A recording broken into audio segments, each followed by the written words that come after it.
Hola estudiantes, sean todos muy bienvenidos. De verdad es un honor tener a cada uno de ustedes acá en nuestra inmersión. Antes de que arranquemos con el contenido, me gustaría que confirmen si la transmisión está bien, si me están escuchando bien. Les pido que escriban ahí en los comentarios, así mi equipo puede ver si está todo realmente en orden. Una vez más, sean muy, pero muy bienvenidos a esta inmersión en necropsia forense. Esta experiencia es muy especial. Van a ser 4 días que vamos a estar juntos, ¿sí? Desde hoy hasta el jueves. Y quiero que sepan que preparé un contenido espectacular, con mucha información, para que salgan de esta inmersión dominando el área de la necropsia. Y sí, ya hay gente preguntando cuál es el regalo que vamos a dar para quienes se queden hasta el final de la clase. Tranquilos, ¿eh? Tranquilos que ya les voy a contar todo. Y no es un solo regalo, son dos. Así que respiren hondo, bajen la ansiedad, que ya les explico.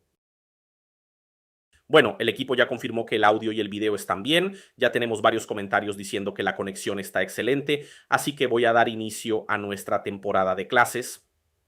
Estudiantes, la necropsia no es algo tan simple. Mucha gente piensa que este campo se resume a abrir cadáveres, y eso está lejos de la realidad. No, va mucho más allá que eso. Entonces, antes de empezar con el contenido técnico, quiero compartir un poco de lo que van a aprender conmigo durante esta inmersión. Y sé que muchos de ustedes ya vieron la grilla curricular por el grupo de WhatsApp, pero igual quiero repasar algunos temas acá, porque sé que algunos trabajan, otros estudian, y no siempre pueden seguir todos los mensajes al momento. Bueno, en la clase de hoy, que es la primera, vamos a entender qué es una necropsia, dónde se realiza, cómo se diferencia de otros exámenes post-mortem y por qué es tan fundamental para la medicina legal y la justicia. Vamos a conocer los tipos de necropsia, en qué contextos se solicitan, quiénes pueden realizarlas y sobre todo los criterios que determinan cuándo es obligatoria por ley. También vamos a hablar de temas como bioseguridad, cuidados con los EPP y las etapas generales del proceso. Es la clase perfecta para sentar las bases y romper varios mitos sobre el universo de la necropsia forense. Y mañana, que es la segunda clase, nos vamos a enfocar en los instrumentales que se usan en una necropsia: bisturíes, sierras, pinzas, ruginas, costótomos, cucharas, calibradores, balanzas y una serie de herramientas especializadas, algunas de ellas incluso adaptadas de otras áreas como la construcción. Sí, gente, ya sé que suena raro, pero muchos de los instrumentos usados en necropsia son cosas que vienen de la construcción y lo van a ver conmigo con todos los detalles. Y por supuesto, además de eso, les voy a mostrar cómo se estructura una necropsia. Vamos a hablar de las 4 fases principales: las incisiones, la craniotomía, la inspección de las cavidades y la reconstitución del cuerpo. Cada herramienta va a ser explicada dentro de esas fases, mostrando su uso real, sus ventajas y los cuidados que hay que tener. Es el momento en que la práctica empieza a revelarse. Pero las cosas se van a poner realmente interesantes en la tercera clase, que va a ser el miércoles. Esa clase tienen que venir preparados para la inmersión, porque el miércoles les voy a mostrar una necropsia completa, paso a paso, desde la primera incisión hasta la extracción de los órganos. Y por supuesto, voy a explicar el porqué de cada movimiento que se hace. Va a ser una clase riquísima en información y aprendizaje, porque además de ese contenido práctico, también les voy a presentar 2 estudios de casos diferentes mostrando cómo se aplica la técnica en la práctica y cómo los detalles anatómicos revelan la causa de muerte. Esa clase va más allá de lo técnico, es una inmersión realista en el día a día del mortuorio. Y por último, en la cuarta clase, que va a ser el jueves, nos vamos a meter de lleno en la tanatología. Vamos a estudiar los diferentes tipos de muerte: natural, violenta, súbita, los signos cadavéricos clásicos: rigidez, livideces, putrefacción, autólisis, maceración, momificación y la estimación del tiempo de muerte a través de la cronotanatognosis. Todo eso aplicado a la realidad de la necropsia, mostrando cómo el cadáver habla a través de sus señales. Es el cierre perfecto, técnico, científico e impactante. Y yo sé que esos son los ingredientes que ustedes buscan en un curso de calidad.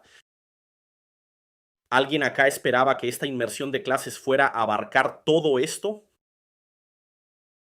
Sé que muchos de ustedes llegaron a la inmersión sin mucha expectativa, pero yo les prometí que iba a ser algo único y de altísima calidad. Y yo soy una persona de palabra. Pueden contar conmigo. Cada segundo de estos días que vamos a compartir juntos va a ser épico. Ya vi que hay gente comentando muchas cosas, que si el curso tiene certificado, que cuál es la institución responsable, son ansiosos, ¿eh? Y claro, no da para empezar con el contenido técnico sin hablarles antes de todo eso. Bueno, gente, solo para tener una idea, alguien acá ya me conoce, ya tuvo contacto conmigo, ya participó en algún curso mío. Escriban ahí en el chat, ya estudié con vos, profe. Y si todavía no me conoces, escribí también. Bien, estudiantes, esta inmersión es propiedad de la Universidad Politécnica Latinoamericana, que se llama Unicorp. Sí, ya sé, es un nombre larguísimo, pero es importante que lo sepan. Unicorp es una universidad ubicada en Brasil, en el estado de Sao Paulo. Fue fundada en el año 2016 y hoy es la única empresa que consiguió aprobación para llevar sus cursos a más de 36 países, incluyendo toda América Latina, excepto Cuba y Venezuela. Lamentablemente, en esos dos países no podemos operar por temas de políticas públicas que son bastante complicadas, pero en todo el resto de América Latina estamos plenamente habilitados. Chiques, sé que esto puede parecer algo común, pero no lo es. Las empresas del área educativa, cuando crecen mucho, generalmente empiezan a pensar solo en ganancias y no quieren tener mucho trabajo, no quieren operar en países con más vulnerabilidad social, pero nuestra empresa hizo todo lo contrario. Durante la pandemia nos vimos obligados a cerrar las puertas y empezar a trabajar en formato online. Y desde entonces no paramos más, pero con una diferencia clave. Nos dimos cuenta de que había muchos países donde las personas querían estudiar, pero no podían pagar un curso. Entonces creamos este proyecto, que nació justamente durante la pandemia. Ofrecemos cursos online totalmente gratuitos para un montón de países. Y ojo, lamentablemente no recibimos ningún tipo de ayuda del gobierno, ni subsidios, ni nada por el estilo. Por eso cobramos una pequeña tasa para emitir la certificación del curso. Es la única forma de mantener nuestra operación, seguir ofreciendo calidad y llevar educación a lugares donde nunca antes hubo acceso, personas que hoy pueden estudiar simplemente teniendo un celular y conexión a Internet. Así que sí, quiero que lo sepan, el curso es totalmente gratuito, pero si querés y sentís que tiene sentido para vos, vas a poder emitir el certificado al final de nuestra inmersión. ¿Estamos? Y sí, ya sé que va a haber gente en los comentarios aún más ansiosa preguntando cuánto cuesta la certificación y quiero que sepan que no es un precio absurdo, es accesible. Y lo voy a explicar bien con detalles más hacia el final de esta inmersión. La certificación tiene reconocimiento internacional, estamos acreditados por el Ministerio de Educación, pero lo que quiero ahora es que el enfoque esté 100% en el contenido que preparé para ustedes, porque al final del día eso es lo más valioso que les traje hoy. Ah, y casi me olvido. Gente, tengan mucho cuidado con instituciones falsas. Se los digo porque en los últimos 2 meses algunos alumnos me escribieron diciendo que cayeron en estafas.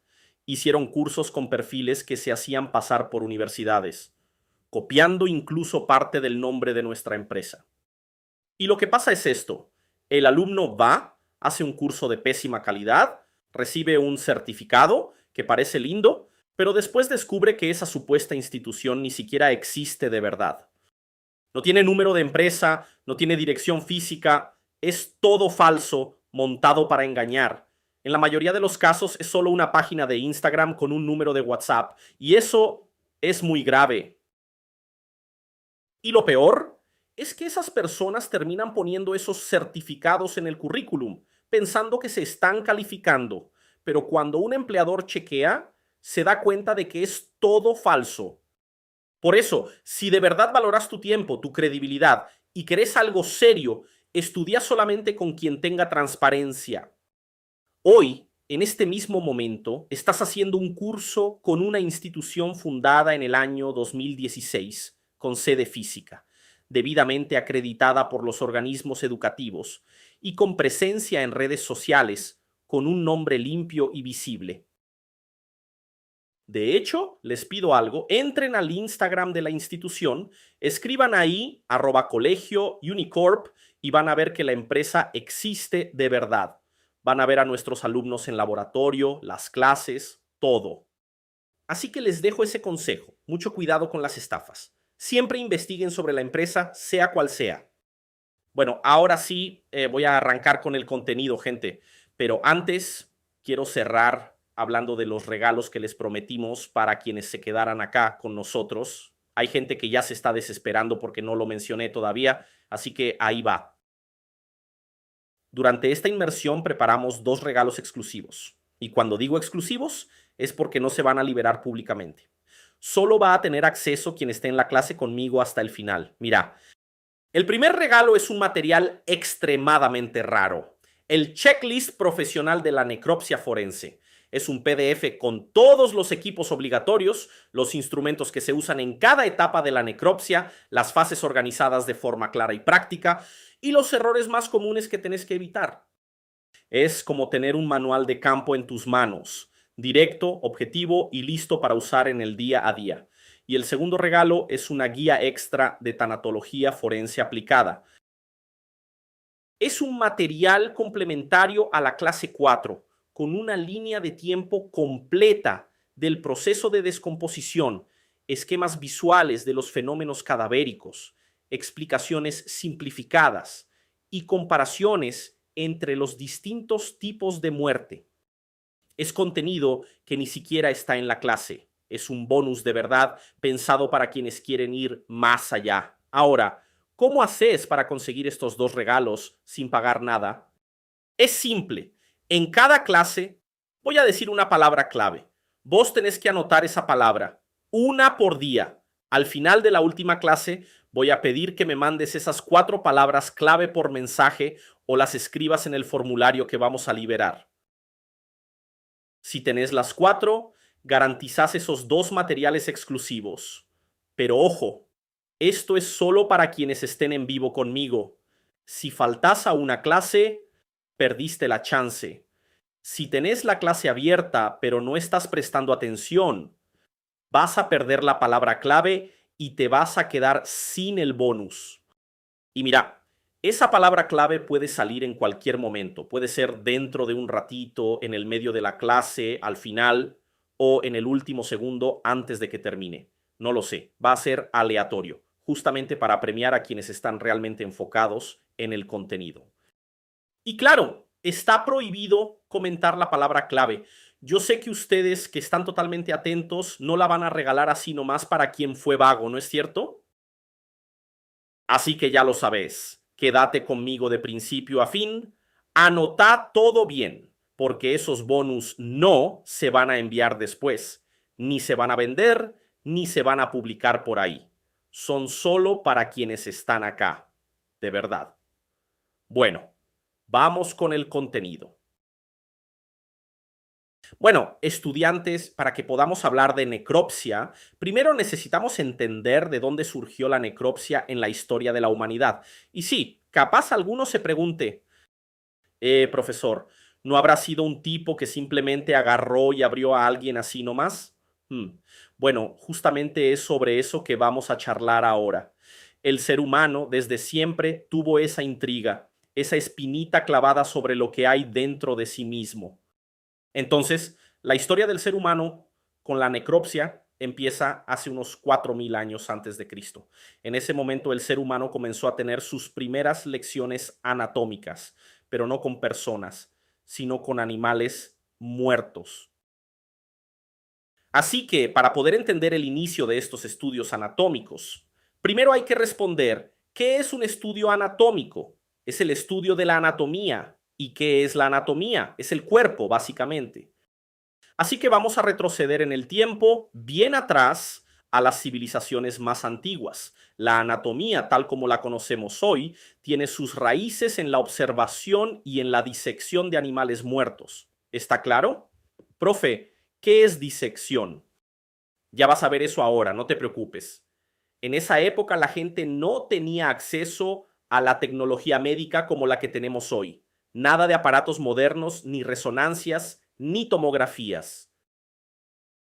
Entonces, muchas de las primeras lecciones sobre el cuerpo vinieron justamente de observar animales que morían de forma natural o eran cazados. Agricultores, cazadores y otros grupos empezaron a mirar con atención, empezaron a observar la estructura interna de esos animales. Y ahí empezaron a notar similitudes y también diferencias en los órganos, en los sistemas. Y cuando hablamos de eso, estamos entrando en lo que llamamos anatomía comparada. Este tipo de observaciones llevó al desarrollo de esa área, que se encarga justamente de estudiar las semejanzas y diferencias en la estructura de distintas especies. Y eso fue un avance enorme. ¿Por qué? Porque permitió a los estudiosos de aquella época hacer inferencias sobre el cuerpo humano. Además de eso, claro, les daba información vital sobre la función de los órganos, sobre el funcionamiento de los tejidos. Y todo eso fue fundamental para la base de lo que hoy conocemos como biología. No solo biología humana, ojo, sino biología de los animales en general. Y aunque hoy, desde nuestra mirada moderna, nos parezca algo rústico, incluso hasta medio grotesco, la verdad es que era necesario. Fue ese proceso el que sentó las bases de los estudios anatómicos actuales. Entonces, esa capacidad de entender la forma y la función de los órganos en diferentes especies fue justamente lo que permitió avanzar, tanto en la medicina como en la ciencia. Y eso, más adelante, dio lugar a tratamientos mucho más eficaces e incluso a la prevención de enfermedades. Por eso, cuando miramos esos 4000 años antes de Cristo, entendemos que todo eso formó parte de una larga jornada que nos trajo hasta la anatomía moderna que conocemos hoy. Y si seguimos en ese contexto histórico, después aparece el pueblo hebreo, los antiguos hebreos, y ahí la cosa se pone interesante. Ellos tenían reglas muy estrictas sobre la alimentación y también sobre la higiene. Y ustedes ya van a ver por qué eso tiene todo que ver con la anatomía y en especial con la necropsia. Ellos, por ejemplo, tenían normas que prohibían comer animales que murieran por causas naturales. Había una regulación religiosa detrás de eso, pero también, sin querer, era una forma de precaución sanitaria. Esa prohibición ayudaba a prevenir el consumo de carne potencialmente enferma o contaminada. Era una forma de proteger a la comunidad. ¿Me siguen? Y hoy podríamos decir que esa práctica fue una de las primeras formas de reglamentación de salud pública. Una locura si lo pensás, pero real. Y refleja claramente, aunque de forma muy primitiva, que ya existía un entendimiento básico, pero significativo, de que hay una relación entre salud, higiene y enfermedad. Y bueno, después de todo eso, pasamos directamente al Antiguo Egipto.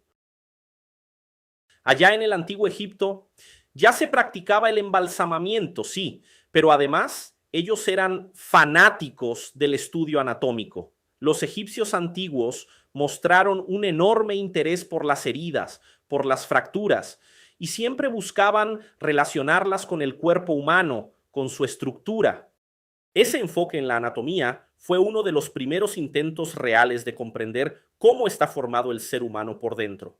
Y hablando puntualmente del embalsamamiento, la técnica que usaban en Egipto era sorprendentemente avanzada. Creo que todos acá ya escucharon hablar de eso, ¿no? Los egipcios son prácticamente una referencia obligada cuando se trata de embalsamar. Hasta hoy se siguen descubriendo momias en un estado de conservación increíble. Y eso que en aquel entonces no existía ni un mínimo de la tecnología que tenemos ahora. O sea, ellos tenían una técnica que funcionaba muy bien, pero claro, esas observaciones anatómicas que hacían durante el embalsamamiento no eran documentadas ni estaban conectadas directamente con enfermedades.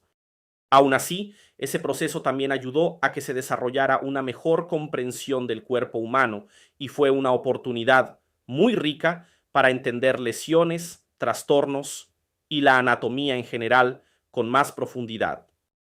Y bueno, saliendo de Egipto, vamos directo a la antigua India. Y acá vamos a hablar de un personaje bastante curioso, raro si se quiere, Sushruta.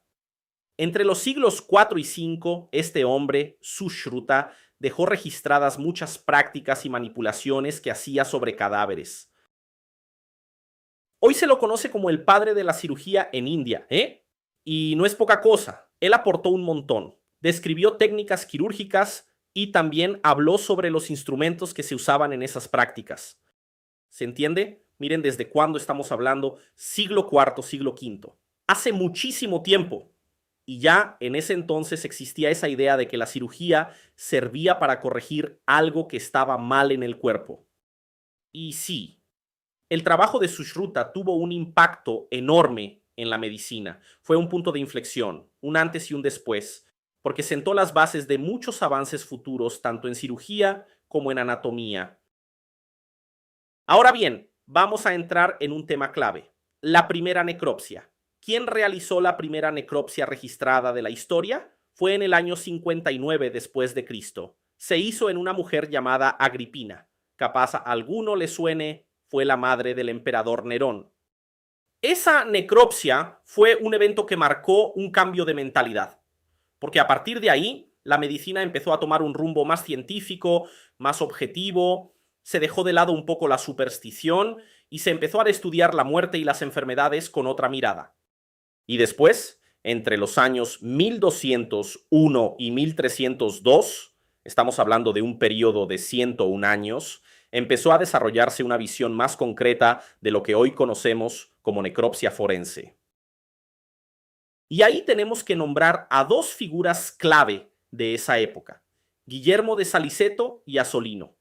Durante ese periodo, estos dos personajes realizaron necropsias con fines forenses, o sea, ya no era solo para entender el cuerpo, sino para investigar. Eso marcó el inicio del uso de la necropsia como herramienta en la investigación de muertes, lo cual fue un paso gigante para la medicina legal, un salto de nivel, literal. Y bueno, si yo me quedo hablando solo de este contexto histórico, podríamos estar 20 minutos más charlando sobre esto, y no es la idea ahora, ¿no? Esto es más que nada una parte curiosa, algo interesante para que entiendan de dónde viene todo, pero vamos a seguir. Siglo XV. A ver, ¿alguien escuchó hablar de Leonardo da Vinci? ¿Sí? Bueno, me imaginaba. Y también de un tal Andrés Vesalio. Leonardo da Vinci realizó necropsias muy detalladas. Y fue justamente a partir de esas observaciones que empezó a perfeccionar sus famosos dibujos anatómicos. Entonces, él era un artista, sí, pero justamente por eso necesitaba tener contacto directo con cadáveres para poder tener nociones reales de anatomía. Y si buscan algunas obras suyas, van a ver que son impresionantes. Incluso si le dan una mirada rápida en Google, van a encontrar imágenes que muestran un nivel de detalle muscular que es sinceramente una locura. Para alguien que no tiene formación, que es completamente ajeno a la anatomía, sería imposible identificar todas las divisiones musculares que él dibujaba con tanta precisión. O sea, el tipo tenía un talento gigante, pero no era solo talento, ¿eh? Era también mucho estudio, mucha dedicación, una combinación increíble. Y después tenemos a Andrés Vesalio. Él es considerado hoy el padre de la anatomía moderna. ¿Por qué? Porque revolucionó por completo la manera en que entendemos el cuerpo humano. Hacía disecciones detalladísimas y además las ilustraba con una precisión impresionante. Profe Rodrigo, ¿qué es disección? Bueno, mira, te lo explico así. Imagina que yo tengo una mano, ¿sí? Acá está mi manito. Diseccionar esa mano sería exponer los músculos, los nervios, los huesos, todo eso, para que podamos entender de dónde viene cada cosa y hacia dónde va. Y si buscas en Google disección, vas a ver imágenes donde aparece exactamente eso, partes del cuerpo abiertas para mostrar lo que hay adentro. Capaz veas un torso, una pierna o una región específica del cuerpo que está disecada. La idea es que podamos observar más en profundidad, con más claridad.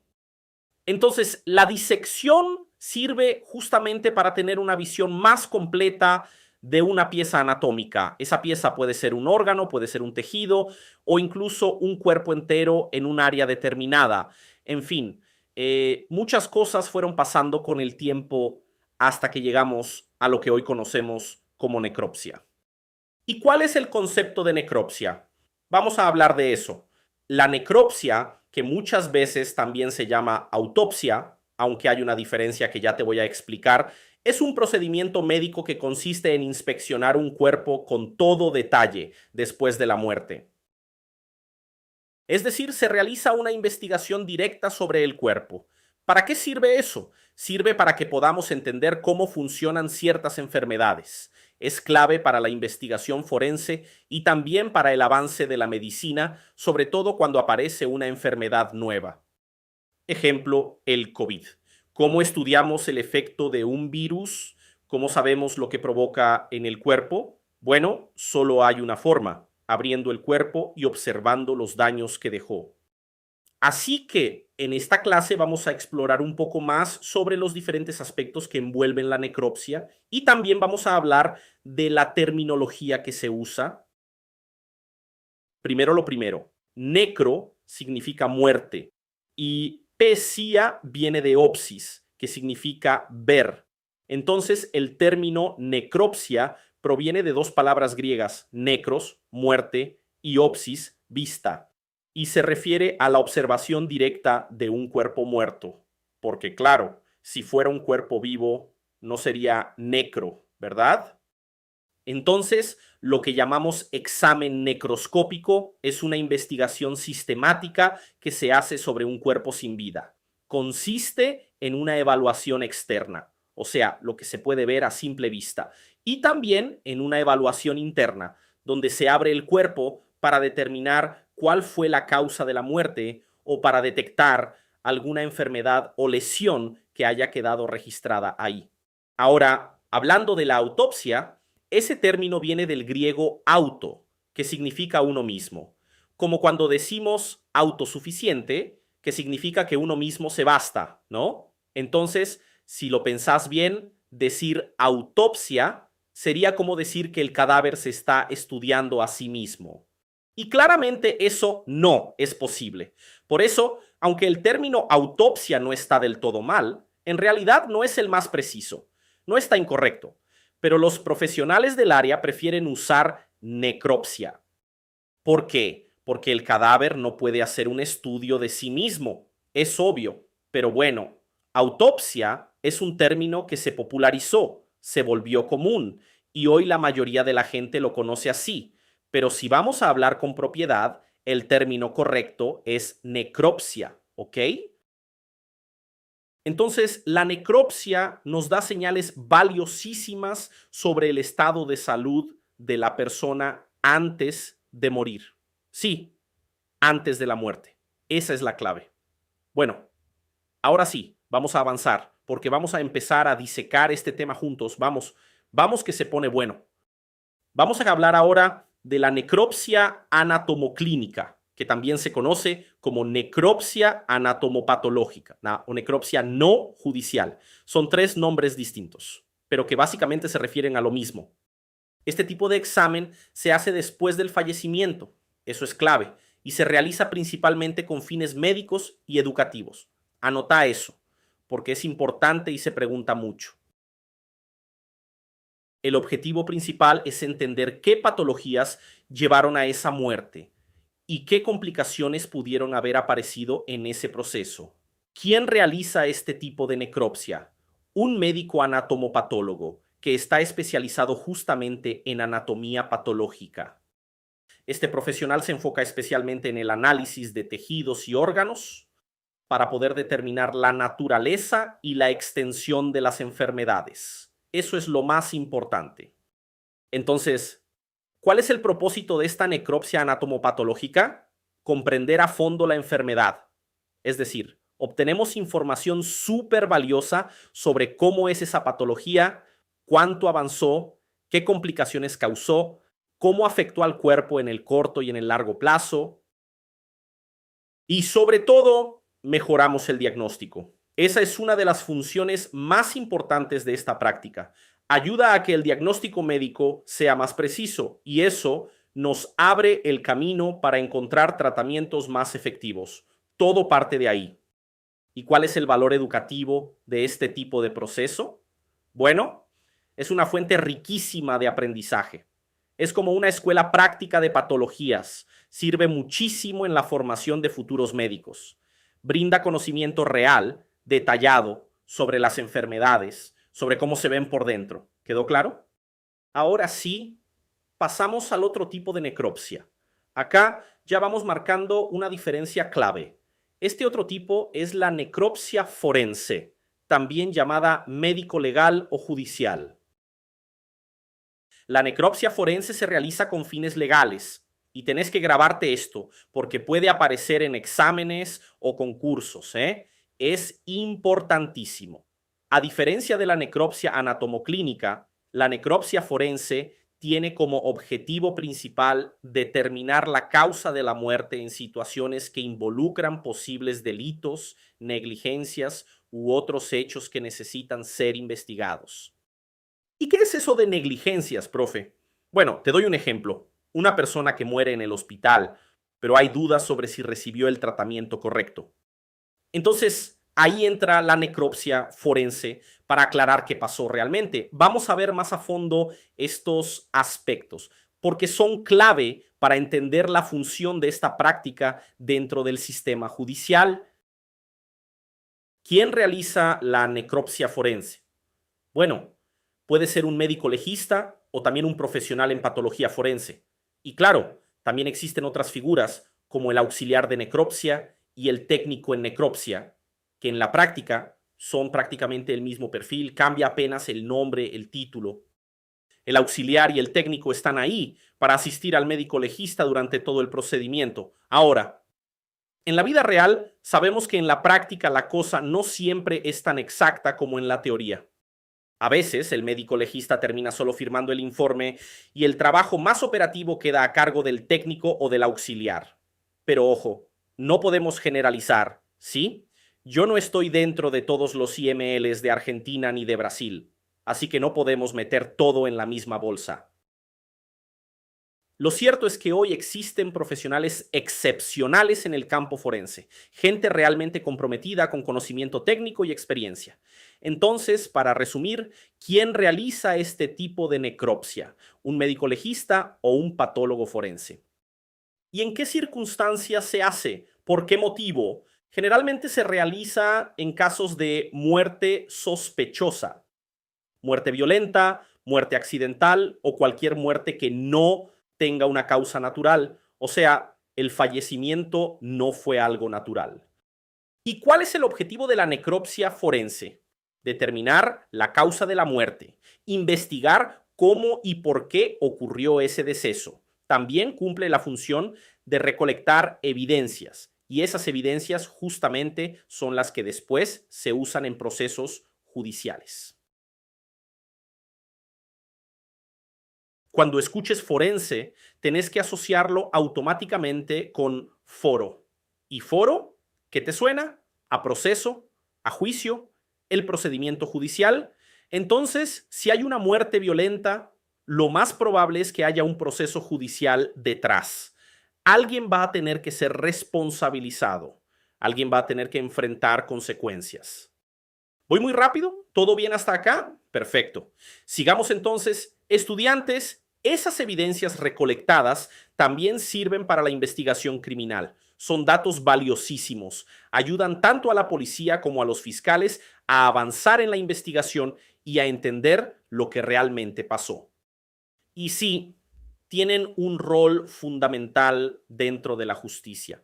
¿Por qué? Porque todo esto apunta a una sola cosa, a la búsqueda de la verdad. Eso es lo esencial en todo caso criminal. Acá hablamos de jueces, de jurados, de personas que tienen que tomar decisiones muy serias. ¿Y en qué se basan esas decisiones? En las evidencias. Siempre, cuando una persona es citada a un tribunal, se va a enfrentar a un proceso y en ese proceso se van a presentar pruebas, pruebas que pueden servir tanto para condenar como para absolver. ¿Y qué significa absolver? Significa declarar inocente a alguien, ¿sí? Entonces todo tiene que estar documentado. No se puede inventar ni tirar una hipótesis al aire. No sirve decir, y bueno, me parece que él estaba ahí por casualidad, justo pasaba por la zona. No ver eso no funciona así. Tiene que estar todo respaldado con documentación. Y sí, lamentablemente, en estos casos, todos son considerados culpables hasta que se demuestre lo contrario. Así funciona el sistema. ¿Y cuál es la indicación, el motivo para realizar una necropsia forense? Bueno, como ya dije, es cuando hay una muerte sin explicación clara. A veces pasa incluso durante una internación, una persona que estaba hospitalizada y de repente muere, sin que se entienda exactamente por qué. Ahí es donde entra la necropsia, para investigar si hubo errores médicos, reacciones adversas a medicamentos, tratamientos equivocados o incluso condiciones médicas que nunca fueron diagnosticadas. Vos estás internado, tranquilo, y de repente viene un médico, bueno, en realidad no un médico, sino una enfermera, y te aplica mal un medicamento. Lamentablemente estas cosas pasan. Hay escándalos terribles que ocurren en el ámbito hospitalario. Casos como el de una persona que va a operarse una pierna y le terminan operando la otra. Una locura total. Y uno se queda pensando, ¿cómo puede pasar algo así? Eso es un error médico gravísimo. Y sí, tiene que haber una sanción. Alguien cometió un error en la ficha, en el formulario, alguien llenó mal los datos y tiene que ser responsabilizado. No se puede dejar pasar. Y es importante decir también que la necropsia forense se utiliza en casos de enfermedades raras, pacientes que sufren de patologías poco comunes, muy específicas. La necropsia aporta información importantísima sobre la naturaleza de esas enfermedades y además colabora con la investigación y el desarrollo de tratamientos futuros. ¿Quedó claro? Otro punto, la necropsia forense también se realiza en pacientes que participaron de ensayos clínicos. O sea, la persona estaba recibiendo un tratamiento nuevo, experimental, que todavía no está en el mercado, firmó un consentimiento para formar parte de una investigación médica y bueno, en algunos casos esas personas lamentablemente fallecen. Y cuando eso pasa, hay que estudiar esa muerte en un contexto forense, porque necesitamos entender cómo ese tratamiento experimental afectó al paciente, qué consecuencias tuvo y sobre todo cómo esos resultados pueden influir en la seguridad y eficacia de futuros tratamientos médicos. Otro uso importantísimo de la necropsia forense es en los casos de muertes perinatales o infantiles tempranas. O sea, muertes que ocurren justo antes, durante o poco después del nacimiento. Comprender esas muertes es fundamental para mejorar los cuidados obstétricos, neonatales, pediátricos y también para darle respuestas a los padres que están atravesando un duelo muy doloroso. Y por último, la necropsia forense también se aplica cuando una persona muere sin un diagnóstico clínico confiable. O sea, fallece y no hay una explicación médica clara. Ahí es donde la necropsia entra en escena para ayudar a resolver esas dudas y para ofrecer respuestas a la familia. Respuestas basadas en hechos, no en suposiciones. Entonces, ya deberíamos tener en pantalla o en el cuaderno las principales indicaciones para realizar una necropsia forense.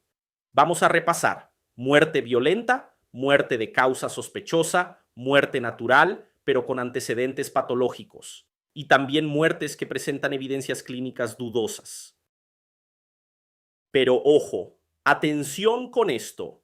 Para que una muerte sea considerada dentro del proceso de necropsia forense, tiene que ser por causa violenta o sospechosa. Las muertes naturales con antecedentes y las que tienen evidencias clínicas van por otro camino. Esas no entran en la forense. Después voy a hablar de eso. Es otro campo que se llama SBO, pero lo explico más adelante, si no se nos mezcla todo y terminamos hechos un lío. ¿Todo bien hasta acá? ¿Todo claro? Excelente. Vamos a continuar. Estudiantes, antes de meternos en las técnicas de necropsia, antes de hablar de los instrumentos, de los equipos, hay un tema que es la base de todo esto, se llama bioseguridad. ¿Qué es la bioseguridad? Es un conjunto de medidas y procedimientos técnicos que buscan prevenir o, por lo menos, reducir al mínimo los riesgos inherentes a actividades que puedan comprometer la salud de las personas. Pero no solo de las personas, también de los animales, del medio ambiente e incluso de la calidad del trabajo que se realiza. En el contexto de la necropsia, la bioseguridad incluye prácticas seguras para manipular, almacenar y desechar fluidos humanos o animales. Y también protege al personal involucrado en el trabajo, para que no se exponga a situaciones peligrosas. Porque sí, estudiantes, cuando hablamos de cadáveres, hablamos de un alto nivel de riesgo de contaminación. Vos, al manipular un cuerpo, estás expuesto a un montón de agentes. Y por eso es clave hablar de bioseguridad en este punto. La bioseguridad protege a los profesionales, a todo el equipo que trabaja en los exámenes post-mortem, porque están en contacto con riesgos biológicos, químicos y también físicos.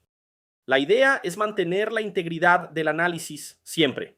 Por ejemplo, si hay una contaminación durante la necropsia, eso puede comprometer totalmente los resultados. Los procedimientos de bioseguridad están justamente para evitar eso. Garantizan que la recolección de muestras, las que van a ser analizadas después, sea precisa, sea confiable. Y eso es fundamental. Y claro, todo eso también impacta directamente en la salud pública, porque si prevenimos la diseminación de patógenos, estamos cuidando a la comunidad entera. Pensalo así, vos vas a trabajar, haces una necropsia y sin darte cuenta te contaminás con algún patógeno que estaba en ese cuerpo. Después volvés a tu casa y ahí en tu casa tenés contacto con tus hijos, tenés contacto con tu pareja y ahí empieza el efecto dominó, una cadena de contagio que no se detiene. Es una contaminación progresiva, masiva. Ejemplo claro, el COVID. Una sola persona puede transmitir un virus a 20 más en su entorno, en el trabajo, en una reunión, saliendo con amigos. O sea, el riesgo de transmisión siempre existe. Por eso es tan importante la bioseguridad, justamente para evitar que estas cosas ocurran. ¿Y cuáles son los principales desafíos cuando hablamos de bioseguridad? Bueno, primero tenemos el riesgo químico. Estamos hablando de la exposición a sustancias tóxicas que se usan en la preservación o en la coloración de tejidos, y eso es un problema serio. Después tenemos riesgos ergonómicos y físicos, como cuáles lesiones que aparecen por el uso repetido de instrumentos, movimientos repetitivos o también por trabajar en ambientes con condiciones inadecuadas. Todo eso es parte del riesgo que vive el profesional forense. Y ahora sí, vamos a meternos un poco más en este tema. Vamos a hablar de los equipos de protección individual, los famosos EPIs que se usan en la necropsia. ¿Cuáles son los equipos necesarios que estos profesionales deben usar para evitar la contaminación? ¿Cómo se manipulan los órganos y fluidos corporales sin poner en riesgo la salud del trabajador? Bueno, vamos por partes. EPI es la sigla de Equipo de Protección Individual y es una parte central, diría fundamental, de la seguridad en la necropsia. Entonces, ¿cuáles son los EPIs principales que se usan en una necropsia? ¿Y qué función cumple cada uno? Vamos a explicarlo bien claro. Primero, el delantal impermeable, también conocido como camisolín o bata impermeable. Este elemento protege el cuerpo del profesional contra la exposición a materiales potencialmente infecciosos, porque está hecho con un material que no permite el paso de líquidos. Esa impermeabilidad es clave porque evita que sustancias peligrosas se filtren y entren en contacto con la ropa o con la piel. Y acá viene una pregunta que me hacen todo el tiempo. Profe Rodrigo, ¿se usa guardapolvo en la necropsia? La respuesta es no. No se usa guardapolvo en necropsias. ¿Y sabes por qué? Porque el tejido del guardapolvo es permeable. Si una gota de sangre entra en contacto con ese material, se absorbe al toque y eso representa un riesgo. Entonces, no se usa guardapolvo en necropsias, a menos, y esto es importante, que se trabaje con un cadáver que ya está preservado y que todos los presentes estén seguros de que ese cuerpo no tiene ningún tipo de patógeno activo. En las facultades de medicina, por ejemplo, se manipulan cuerpos que ya pasaron por un proceso largo de conservación química. Y ahí, sí, en esos casos puntuales, puede usarse otro tipo de ropa. Pero en el trabajo forense real, en necropsias recientes, siempre se usa camisolín impermeable. Entonces, sí, todavía hay riesgo. Por eso seguimos con el segundo EPI importante, los guantes de procedimiento. Los guantes protegen nuestras manos. Y las manos, estudiantes, están todo el tiempo en contacto con los materiales de estudio o con los materiales biológicos que el profesional de la necropsia forense tiene que manipular. Por eso, no alcanza con usar un solo tipo de guante. Lo ideal es usar una combinación. Guantes de procedimiento más guantes resistentes al corte. Porque sí, podés cortarte con un bisturí, y eso es bastante común. Entonces, se usan ambos para brindar una protección extra al profesional.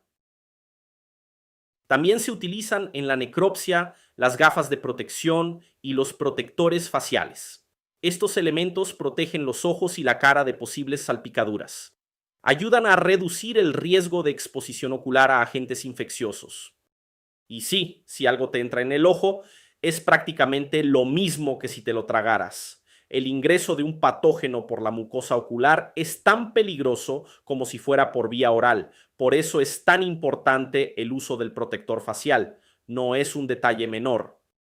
Tenemos también las máscaras faciales o respiradores, como se les llama en algunas provincias, y la recomendada en este caso es la N95. Ustedes ya saben que existen distintos tipos de barbijos, pero la N95 tiene una capacidad de filtración del aire que es muy superior.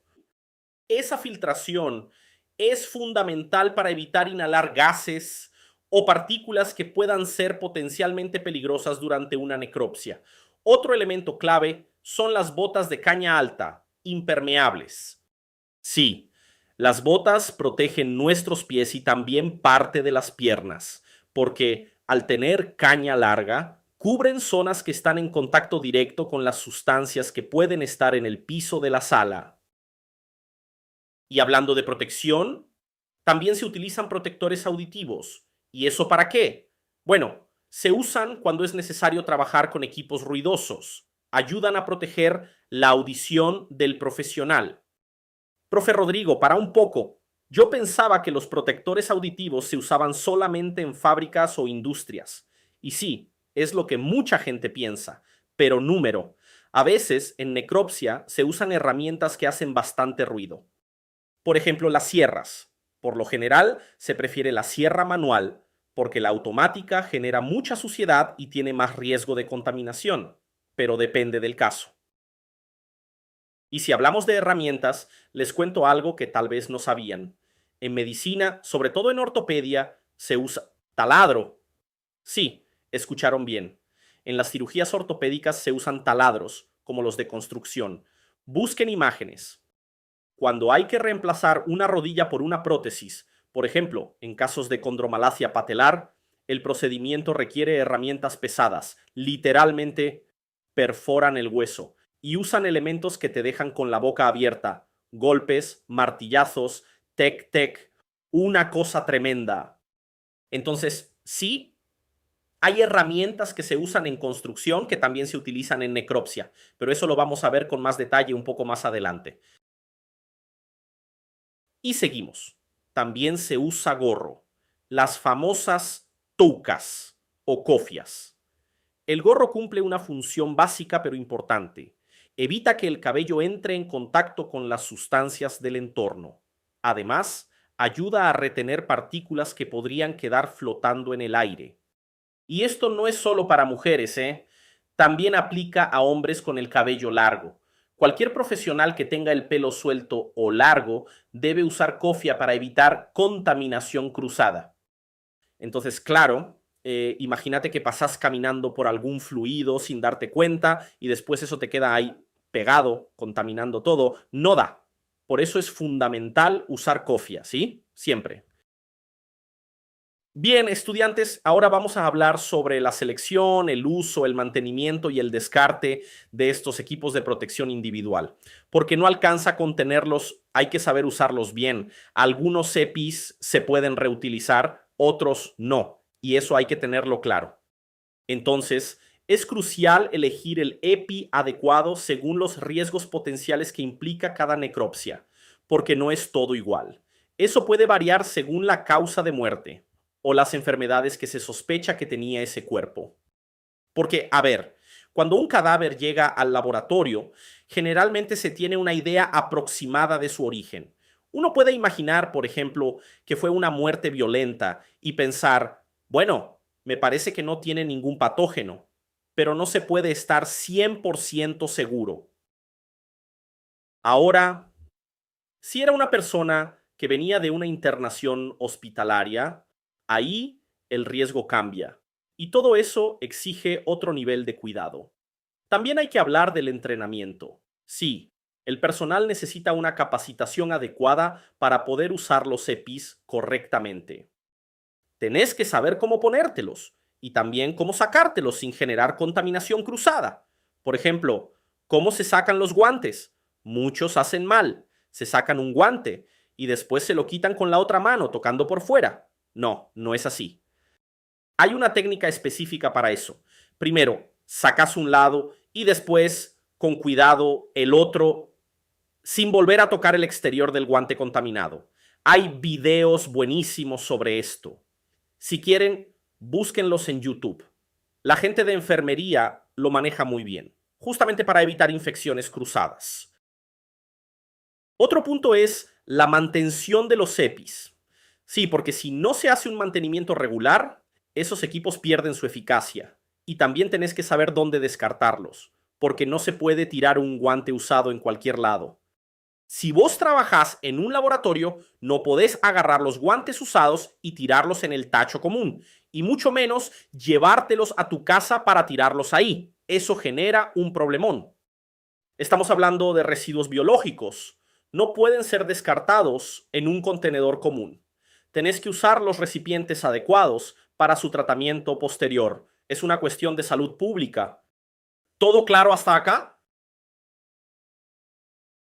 Perfecto. Ahora vamos a meternos en otro tema fundamental, el control de infecciones y la desinfección durante la necropsia. Este proceso requiere mucha atención y cuidados específicos. Lo primero que tenemos que ver es la limpieza y desinfección de superficies e instrumentos. Si vos trabajás en un laboratorio, tenés que elegir el desinfectante correcto para cada situación. Y no se trata solo de usar alcohol o lavandina hipoclorito. Existen otras opciones dependiendo del microorganismo que querés eliminar. Y sí, es cierto que cada laboratorio ya tiene sus propias normas y procedimientos, pero vos tenés que revisar si esas normas están actualizadas, si siguen lo que dice la literatura científica más reciente, si están dentro de lo que recomiendan las autoridades sanitarias. Estamos hablando de necropsia, pero vamos a salir un segundo del tema. Hay empresas que trabajan con laboratorios y no le dan al personal los equipos necesarios para cuidar su salud. Y eso puede terminar en juicio, literalmente. Si una empresa no te da el EPI correcto, o si te da una sustancia para desinfectar la mesa donde apoyas el cuerpo y esa sustancia no es compatible con un buen proceso de asepsia, ahí hay un problema grave. Y además, recordá esto, antes de desinfectar cualquier superficie, primero hay que limpiarla, sí. Limpieza regular con detergentes adecuados. Recién después de limpiar, se desinfecta. Entonces, salpicaduras, el piso y otros lugares que puedan haber estado expuestos a material biológico, todo eso necesita ser tratado con cuidado. Obviamente, cuando hablamos de una morgue o de un IML, probablemente haya una persona encargada exclusivamente de hacer la limpieza, de desinfectar el ambiente de trabajo. Pero ojo, no te relajes con eso, porque a veces puedes estar poniendo tu vida en riesgo y ni siquiera te das cuenta. Ahora vamos con otra parte importantísima, la desinfección de los instrumentales que se usan en una necropsia. Sí, los instrumentos también deben ser desinfectados después de cada uso, siempre, sin excepción.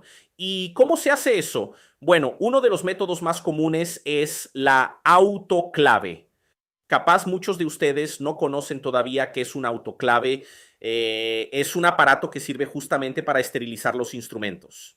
Usa vapor a alta temperatura y presión para destruir todos los patógenos, pero no alcanza con usar el aparato. Hay que seguir las directrices específicas. ¿Para qué? Para asegurarse de que el proceso funcione bien y que todos los microorganismos hayan sido efectivamente eliminados. Y otra cosa, siempre tenés que comprobar si el proceso de desinfección fue eficaz. Existen pruebas especiales para eso, porque si el procedimiento falló, todo el resto del trabajo puede quedar comprometido. ¿Se entiende? Bueno, ¿y qué pasa si ocurre una contaminación con material orgánico? Profe Rodrigo, ¿qué hago si me contaminé? Primer paso, identificar e aislar la zona afectada. Tenés que avisarle a tus compañeros. Che, acá hubo un problema, no se acerquen. Y después se procede a la remoción del material contaminado. Para eso hay herramientas y procedimientos específicos. Y todo esto es clave para evitar que esa contaminación se propague. Y cuidado, porque hay patógenos que te hacen sentir mal casi de inmediato. El cuerpo ya empieza a dar señales. Entonces, siempre hay que estar atentos, siempre. Sé que muchos de ustedes están con ganas de ver las prácticas, pero tranquilos. Recuerden lo que les dije antes. Esto es solo la base. Es apenas la puntita del iceberg. ¿Es un contenido un poco denso? Sí. ¿Es un contenido medio aburrido? Puede ser. Pero el aprendizaje no se construye solo con práctica. No sirve de nada ver un montón de procedimientos si después no entendés lo que estás haciendo. Si alguien te pregunta cómo funciona una necropsia y vos decís, se usa tal instrumento y tal otro, pero ¿sabés cómo se usa ese instrumento? ¿Sabés cómo se lo agarra? ¿Vas a estar solo? ¿Vas a usar pinzas auxiliares? ¿Sabés cómo comportarte dentro del laboratorio? Todo eso es fundamental y por eso les digo, esto es la base, ¿ok? Ya a partir de la segunda clase vamos a empezar a entrar en contenidos más prácticos. Incluso ya va a haber práctica directa en la clase 2. Pero no abandonen esta clase, no se desconecten, no se distraigan, porque lo que estamos viendo ahora tiene un valor enorme. Nosotros preparamos este material con muchísimo esfuerzo, le dedicamos horas y horas de trabajo para poder brindárselos a ustedes gratis. No tiene costo. Todo el contenido que estamos dando acá, todo lo que les estoy explicando, va a ser enviado en formato de resumen al grupo. Ustedes van a tener acceso a todo. Lo único que es opcional, como dijimos al comienzo de la clase, es el certificado. Pero valoren este contenido, porque ¿ustedes creen que este nivel de información lo van a encontrar así nomás en Internet? Capaz que encuentran algunas cosas, pero jamás presentadas de esta forma. ¿Y qué es lo más valioso de todo esto? Que la información está organizada, está pensada como un curso real, no es un video suelto, no es una publicación cualquiera, por eso es tan importante que lo absorban, ¿sí? Bien, seguimos con el tema de los desinfectantes específicos. Acá lo que buscamos es la prevención de futuras exposiciones. Entonces, lo que tenés que hacer es evaluar qué fue lo que provocó esa contaminación anterior.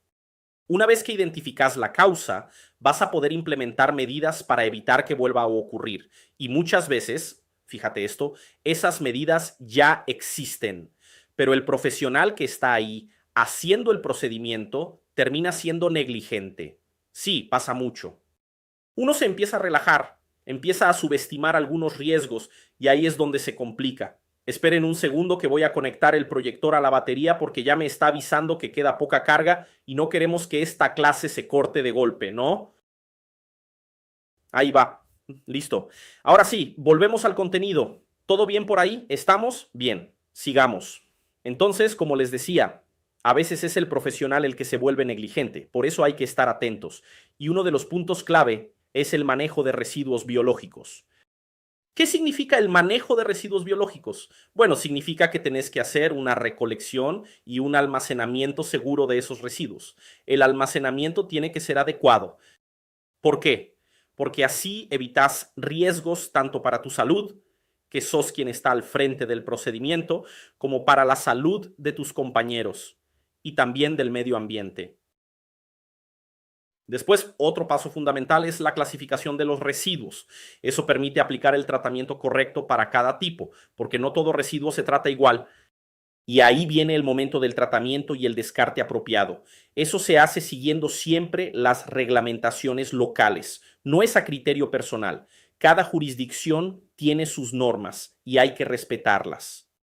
Y no olvidemos la parte de la documentación. Sí, siempre tenés que mantener los registros. Todo tiene que estar bien documentado, con el mayor detalle posible. Esto no solo cumple con la normativa, sino que también garantiza la trazabilidad del material. Todo eso forma parte del gran paraguas que es la bioseguridad. ¿Estamos? Ahora, estudiantes, escuchen esto con atención. Durante una necropsia, la manipulación del cadáver puede exponerlos a muchas enfermedades infecciosas. Así que ahora les voy a presentar los principales grupos de enfermedades que efectivamente pueden estar presentes en un cuerpo. Vamos con el primer grupo, enfermedades virales. Ejemplo, el VIH o SIDA. El virus de la inmunodeficiencia humana, el famoso VIH, puede estar presente en la sangre y en otros fluidos corporales del cadáver. Otro ejemplo, hepatitis B y C. Estos virus también se transmiten por contacto con sangre infectada. Y no olvidemos otros virus respiratorios, SARS, MERS y COVID-19. Son virus que afectan principalmente al sistema respiratorio. Estos virus representan un riesgo especial si vas a manipular tejido pulmonar durante la necropsia. El contacto con los pulmones puede generar una exposición directa. Segundo grupo, enfermedades bacterianas. Una de las más conocidas es la tuberculosis. La bacteria que la causa se llama Mycobacterium tuberculosis. Ese es su nombre científico. Y esa bacteria puede liberarse en el ambiente cuando se manipulan los pulmones de un cadáver infectado. Otra enfermedad bacteriana, la sífilis. La sífilis es causada por una bacteria llamada Treponema pallidum y también puede estar presente en distintos tejidos del cuerpo. Y ojo, también tenemos el antrax, que sigue siendo una preocupación en ciertas regiones del mundo, especialmente si el cuerpo pertenece a una persona que estuvo expuesta a esa bacteria. Todo esto forma parte del segundo grupo de enfermedades. Y ahora vamos con el tercer grupo, enfermedades fúngicas. Sí, enfermedades por hongos que el cadáver puede transmitirte a vos. Entonces, antes incluso de poner tus manitos encima del cuerpo, ya tenés que estar protegido. Y eso implica usar ácido. Entonces, el uso sin fallas de los equipos de protección individual es algo fundamental. Vamos con el tercer grupo de enfermedades, las enfermedades fúngicas. ¿Y cuáles son esas enfermedades fúngicas? Bueno, una de ellas es la aspergilosis. La aspergilosis puede transmitirse también si el cadáver está contaminado, especialmente durante la manipulación de los pulmones. También tenemos la candidiasis. Si el individuo estaba inmunocomprometido, el hongo candida, de ahí el nombre candidiasis, puede encontrarse en varios órganos del cuerpo y eso representa un riesgo real para quien manipula el cadáver. Ahora pasamos al cuarto grupo, enfermedades parasitarias. Un ejemplo, la malaria. La malaria también puede contraerse a través del contacto con sangre contaminada. Otra, la leishmaniasis. Esta enfermedad es causada por protozoos del género Leishmania y puede transmitirse si no se manipulan correctamente los tejidos infectados. Y ahora, el quinto grupo, enfermedades priónicas. Entre ellas está la enfermedad de Creutzfeldt-Jakob, también conocida como ECJ. Es un nombre medio difícil, lo sé. Esta es una enfermedad neurodegenerativa que puede transmitirse a través del contacto con tejido cerebral infectado. Obviamente, estudiantes, estamos hablando de casos muy específicos, situaciones que por su rareza parecen hasta lejanas, pero es importante que sepan que existen y que representan un riesgo. Esto es para que ustedes tengan una noción clara de los distintos peligros que existen en términos de contaminación. ¿Y cómo evitarlos? Como siempre digo, uso riguroso del EPI. Usar la máscara, usar guantes, usar gafas, usar el delantal impermeable. Ningún equipo de protección fue inventado al azar. Cada uno está ahí porque en algún momento, en algún lugar, alguien ya tuvo un accidente. Alguien ya sufrió las consecuencias de una contaminación. Por eso, nunca subestimen el uso de estos elementos. Usen las herramientas adecuadas para manipular el cadáver de forma segura. Reducí el contacto directo con fluidos corporales. No uses las manos para recolectar una muestra biológica. Usa pinzas. Tenemos muchísimos instrumentos disponibles. De hecho, si no lo sabías, los instrumentales usados en necropsia son, en su mayoría, los mismos que se usan en cirugía. El personal de enfermería que tiene especialización en instrumentación quirúrgica sabe mucho de esto. Otra cosa importante, la vacunación. Sí, tenés que tener tus vacunas al día. Por ejemplo, la hepatitis B tiene vacuna y además es clave que los procedimientos de desinfección se hagan de forma correcta. Tenés que asegurarte de que todas las superficies y todos los instrumentos estén limpios y correctamente desinfectados. Ahora pensá esto. Terminaste el procedimiento, agarrás un bisturí sucio, no lo desinfectás porque te da pereza y después te cortás con eso. Tu corazón se te va a ir a la garganta del susto. Solamente quien ya pasó por una situación así sabe lo desesperante que es. Pensás que te vas a morir, así de fuerte. Por eso digo, hacé lo básico bien, el arroz con huevo, como decimos. Hacé lo que hay que hacer y no vas a tener problemas. ¿Está bien? Bueno, estudiantes, esto que vimos hoy es el procedimiento básico. Es la base de todo lo que viene después en necropsia. A partir de ahora, vamos a avanzar en los contenidos y empezar a entrar en un contexto más práctico, porque como ven, esta área es compleja y el proceso de necropsia empieza mucho antes de que llegue el cadáver. Hay un trabajo previo que tiene que estar bien hecho, porque si eso no se cumple, todo lo que viene después se puede arruinar. Y eso vale tanto para el IML, el Instituto Médico Legal, donde se hace la necropsia, como para vos que estás aprendiendo a realizarla. Bueno, gente, el tiempo voló. Mira, ni me di cuenta, pero ya pasamos más de una hora de clase. Así que hemos llegado al final de este contenido introductorio sobre necropsia. Como les dije antes, mañana vamos a ver los instrumentales que se usan en la necropsia. Y ahí sí, vamos a entrar en el contexto práctico. Vamos a ver cosas concretas. Vamos a aprender cómo se divide la necropsia en sus 4 fases principales. Vamos a entender qué instrumentos se usan en la craniotomía. Y también vamos a hablar del bloque de apoyo en la necropsia. Mañana hay un poco de clase práctica, pero como les conté al comienzo, la práctica completa de una necropsia de principio a fin va a ser en la clase 3, que es pasado mañana, o sea, el miércoles. Pero la clase de mañana es igual de importante porque vamos a ver cómo funciona todo eso en un cuerpo real. Así que te quiero acá conmigo, ¿eh? Y claro, no me puedo olvidar de lo más esperado, la palabra clave. Sí, para que tengas acceso a los bonos exclusivos que prometimos. Pero antes de decirte la palabra clave, te quiero preguntar algo. ¿Te gustó la clase? Ponelo en los comentarios. Quiero saber si el contenido estuvo a la altura de tus expectativas. Y si te gustó, te voy a pedir un favor. Subí una historia a tu Instagram y etiqueta mi página. Mi perfil es @universidadforense. Voy a repostear a todos los que me etiqueten porque me parece re importante que construyamos una comunidad de personas apasionadas por aprender. Así que sin más vueltas, estudiantes, la palabra clave de la clase de hoy es Egipto. Y te pido por favor que no la escribas en los comentarios. Esa palabra es solo para quienes llegaron hasta el final de esta clase.